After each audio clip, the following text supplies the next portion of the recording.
নতুন সরকারে কিছু দাবি আমরা জানাই, নতুন দাবি আমরা কিছু জানাই। সেটা হলো এই বাংলাদেশের মধ্যে যতগুলো হত্যাকাণ্ড ঘটানো হয়েছে প্রত্যেকটা হত্যাকাণ্ডের বিচার আমরা চাই।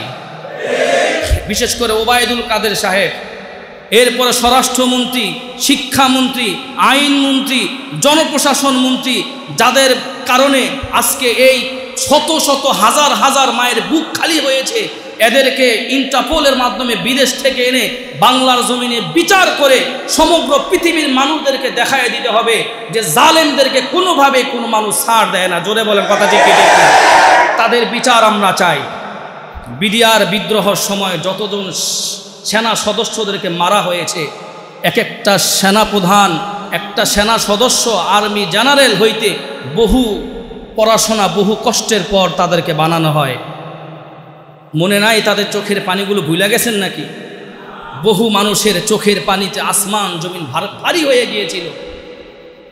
আমরা বিডিআর বিদ্রোহ, এই হত্যাকাণ্ড যারা ঘটিয়েছিল তাদের বিচার চাই। এরপরে আমরা 2013 সালের হেফাজত ট্রাজেডি 5 মে শাপলা চত্বরে শত শত ছাত্রদেরকে নিরপরাধ নিরস্ত্র ছাত্রদেরকে গুলি করে মেরে ফেলা হয়েছিল। তৎকালীন সময় আপনারা অনেকে বিশ্বাস করেন না, এটা কেমনে হয় এত এত মানুষ।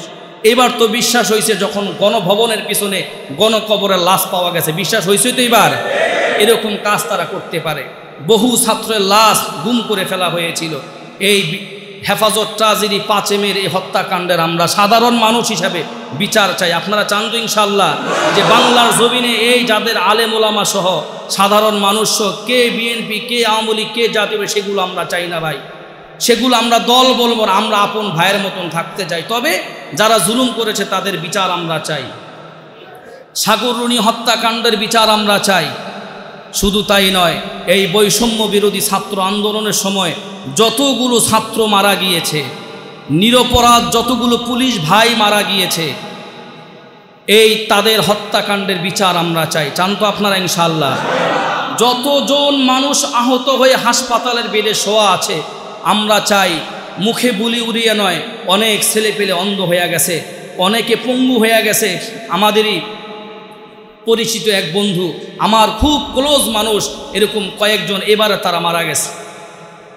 এই যারা মারা গিয়েছে তাদেরকে 71-এর মুক্তিযোদ্ধাদেরকে যেরকম করে ভাতা দেওয়া হয়েছিল, দীর্ঘদিন পর্যন্ত ভাতা দেওয়া হয়, এবং নতুন আইন পাশ করে যেরকম তাদের পরিবার থেকে একজনকে সরকারি চাকরির জন্য ব্যবস্থা করা হয়েছে, আমরা চাই এই 2024-এর 5 আগস্টের আগে, বিশেষ করে 19 জুলাইয়ের পর থেকে যতজন মানুষ মারা গিয়েছে তাদের সকলকে মুক্তিযোদ্ধাদের খাতায় তাদের নাম উঠায় দিতে হবে। নয়, তাদেরকে মুক্তিযোদ্ধাদের খাতায় নাম উঠিয়ে শহীদি তাদেরকে খেতাব দিয়ে তাদের পরিবার পরিজনদের পক্ষ থেকে যদি কারো বোন থাকে, অথবা যদি কারো ভাই থাকে, কারো সন্তান থাকে, এরকম সন্তানদেরকে সরকারি চাকরিতে বিনা ঘুষে, বিনা টাকায়, যদি তারা যোগ্য হয়, তাদেরকে চাকরির ব্যবস্থা করে দিতে হবে। শুধু তাই নয়, এরকম করে আপনাদের অনেকের চোখের পানি পড়েছে। আয়না ঘর আপনারা নাম শুনেছেন, যে আয়না ঘরের মধ্যে কত মানুষ যে গুম করা হয়েছে, কত মানুষকে যে হত্যা করা হয়েছে।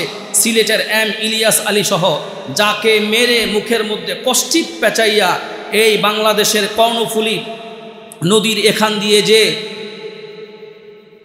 স্পিড বোটের মধ্যে করে নিয়ে পেটের ভিতরে পাথর ঢুকাইয়া কত কষ্ট দিয়ে এই লোকটার লাশ সাগরের মধ্যে ভাসায় দেওয়া হয়েছে। এরকম ইলিয়াস আলী থেকে শুরু করে যত দলের, যত ধর্মের, যত মতের মানুষদেরকে যারা মেরেছে, এরকম পুলিশ অফিসারদের আমরা শুধুমাত্র বিচার না, তাদেরকে ফাঁসির কাস্টে ঝুলিয়ে তাদের এরকম আমরা দেখতে চাই।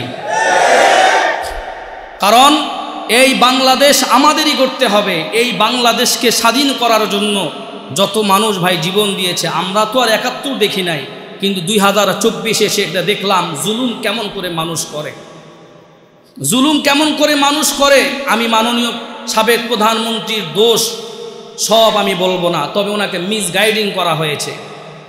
ওনাকে মিসগাইডিং করে, বিশেষ করে তাদের দলের কিছু চাটুকার যারা, বিশেষ করে ওবায়দুল কাদের সাহেব, এরপরে স্বরাষ্ট্রমন্ত্রী, শিক্ষামন্ত্রী, আইনমন্ত্রী, জনপ্রশাসন মন্ত্রী, যাদের কারণে আজকে এই শত শত হাজার হাজার মায়ের বুক খালি হয়েছে, এদেরকে ইন্টারপোলের মাধ্যমে বিদেশ থেকে এনে বাংলার জমিনে বিচার করে সমগ্র পৃথিবীর মানুষদেরকে দেখায় দিতে হবে যে জালেমদেরকে কোনোভাবে কোনো মানুষ ছাড় দেয় না। জোরে বলেন কথা ঠিক ঠিক। তাদের বিচার আমরা চাই।